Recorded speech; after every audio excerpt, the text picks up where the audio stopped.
We are in front of the Hamill Dining Center, and it is a typical weeknight, and we are here with a student of ORU who typically eats in Saga at night. Tell me, what's your experience like in Saga?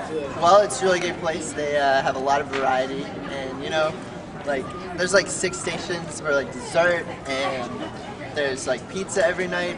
It's really cool. Wait, there's 6 stations for dessert, or there's 6 stations to eat and then dessert? Well, no, like 6 different kinds of food to eat. Tell me, what's your favorite thing that you've ever eaten at Saga? My favorite thing, I don't know. Like, yeah, the ice cream's really good. The ice cream's really good. Come eat at Saga. Yeah.